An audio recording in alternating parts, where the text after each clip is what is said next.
Ooh, look at all these stickers. I have been locked in my room for the past 2 weeks making all of these. And would you guys believe that I printed and cut all of these at home? Yes. So today I am going to teach you guys how to make professional stickers in your room, literally. They're so cute. So these are all the little Pokemon doodles I make for my gaming channel, my Pokemon Go channel. And I use these all in the thumbnails. So yeah. So adorable. Focus. That little Togetic is really cute. And the Lapras is the one I'm going to show you guys how I drew that one today.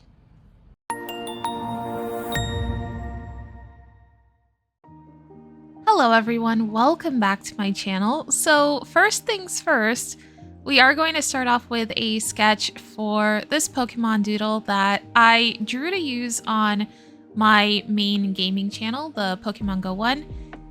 And for these doodles, I don't usually spend a lot of time on them because I want them to look, you know, sketchy and doodly and not too detailed. I like them to look simple. So I've gotten better at these over the years. Actually, if you go back and look at my really old ones, they are not great. But I will usually not spend more than 30 minutes on one of these drawings. Some of them do take me a little bit longer if they have like a lot of details in it. Like I know some of the legendary Pokemons are a lot harder to draw, but I try to simplify them as much as I can because I want them to be in this like sort of doodly style and I want them to be simple. So this one in particular, this Lapras, took me around 20 minutes. I can make some of them a lot faster, depending again on how much details there are in that Pokemon. And once I am finished with the sketch and the illustration, then I can go ahead and arrange them on my sticker sheets. Now I like to make my sticker sheets 12 centimeters by 15 centimeters in height, because it suits the packaging that I have and it suits the dimensions of where my Cricut, which my Cricut is my cutting machine, where my Cricut can cut, so that I can maximize the space on each sticker sheet that I have, because unfortunately a lot of paper does get wasted because of my limitation on, you know, where I can cut on the page. It can't cut everywhere, it can't go all the way to the edge. But this is the max size I found works for me. Now, before I didn't used to color coordinate my Pokemon on these sticker sheets, so my older sticker sheets are a little bit random. However, this year I decided to do it a little bit differently, and I chose Pokemon that had similar color schemes, grouped them together, and put them each on their own sticker sheet. So on the left, I have Pokemon that have slightly darker colors like purples, grays, reds. And on the right, where I have my Lapras, I chose Pokemon with blues and like this pinkish, reddish color and little pops of green. I thought it turned out really nice. In real life, they are super, super vibrant, which I love. And at the moment, the background is gray, but I am just using that background to see the white. You see the white outline that I have around all of the different Pokemon? That is basically where my Cricut is going to cut. I like to leave a little bit of white around my stickers. That way, if the machine isn't 100% accurate, it's not going to be cutting over the image. It will be cutting over that white border. So just so that I could see that white border a little bit better, I like to work with a gray background. But I am going to go ahead and export these sticker sheets with white backgrounds. Now you'll notice that I went ahead and added a little bit of a background to some of the Pokemon, and that's because some of them had very tiny details that I know that my cutter is not going to be able to cut out. In fact, if there are these teeny tiny details, sometimes the cutter will rip the paper. So to avoid that, I went ahead and added like the red circle around Latios, because Latios has a lot of like little spikes and he has his little arms, and then Yveltal as well, many small corners where the blade could get caught and rip the paper. So I had to thicken those up. I did also thicken up the line, the white outline, manually around some of the Pokemon, like around Tentacruel especially. to avoid any of those mistakes. And then once I am finished and happy with my sticker sheets, I have to go ahead and export 2 different PNGs in order for the cut to work. The first one is going to be one for the print, so it is going to be the sticker sheets exactly how they are, with everything, with the names, with the logo, with the Pokemon. And then the second PNG I am going to export is all the information that the cutter needs to know where my individual stickers are, so where I want it to cut.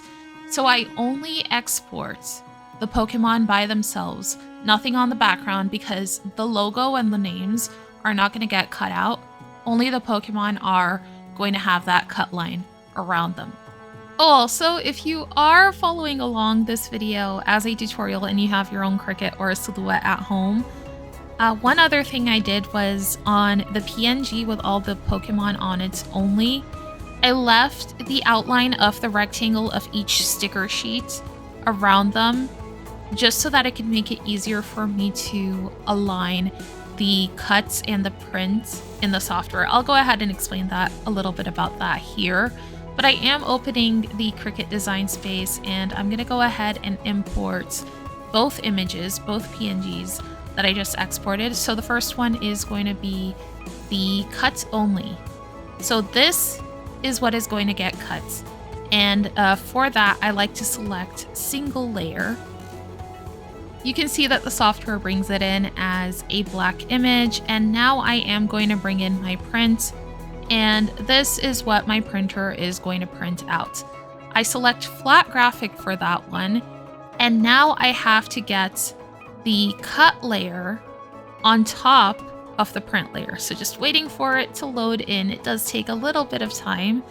There it is. Now I do arrange the cut layer on top of the print layer, and because I have that rectangle around the cut shape, then all I have to do to get them aligned exactly on top of one another is to make them both the same size first of all, and to give them both the same position. So you see where it says position and then it has X and Y coordinates. Make sure that both layers have the exact same coordinates, and then both layers have the exact same height. For me, that is going to be 15 centimeters high. And then one more thing you're going to do is you're going to select your cut layer and your print layer, and you're going to attach them. Otherwise, the Cricut software is going to treat each layer as its own separate thing, and you just don't want it to do that. Okay, so now we are ready to send this to the printer and start cutting our stickers.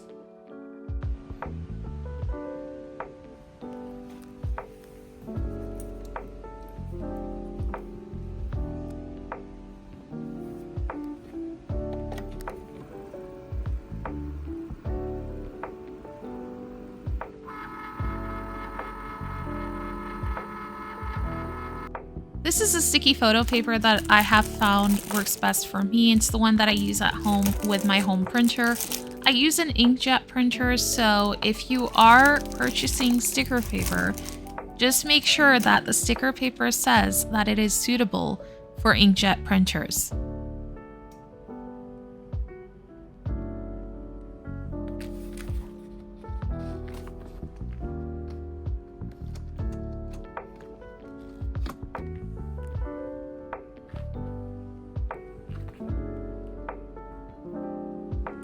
Just in case anyone's wondering what printer I use, this is a Canon G3 420.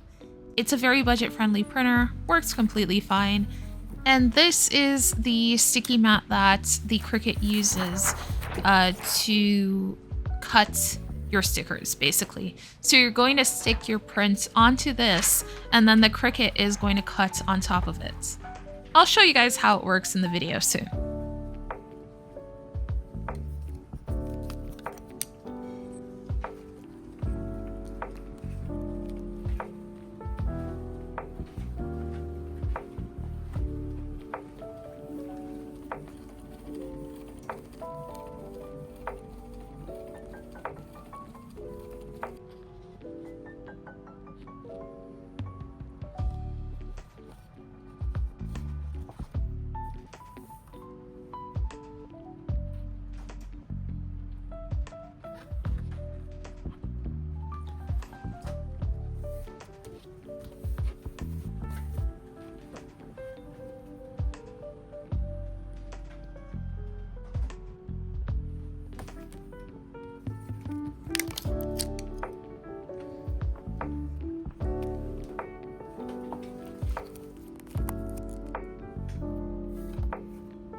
You're probably thinking this is looking a little bit messy right now, but I actually don't mind the torn edge as long as it is outside of the border of the sticker sheet, because I go ahead and I cut the edges again anyways with my manual cutter just so that I could clean them up a little bit more.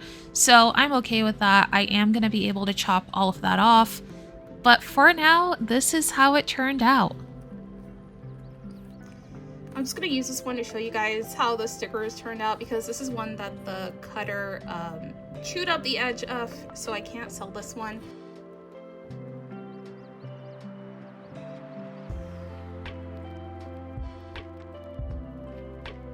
They look really cute. There's a little emolga. And now several days and hundreds of prints later, I am finally ready to go to Comic-Con. I am leaving tomorrow morning. I have not packed my bag yet, but I wanted to make this video and get it out before I go because I am promoting my YouTube channel there. So I wanted a few more videos on the channel. Unfortunately, I didn't get as much as I wanted done, but I have so much content coming, and that is the process of how I turn my drawings into stickers. So thank you guys so much for watching. I hope you guys learned something. There is one thing I forgot to mention, and that is the blade pressure presets in Cricut. You just play around with those until you find something that works. For sticker sheets where I don't want the sticker cut all the way through, I will use the washi sheet preset. And then if I want to cut the sticker all the way through, then I will use one of the cardstock presets. But anyways, thank you guys so much for watching. If you guys like my content, please consider subscribing. Maybe leave a like. It helps me out so much. And I will see you guys in my next video. Bye-bye.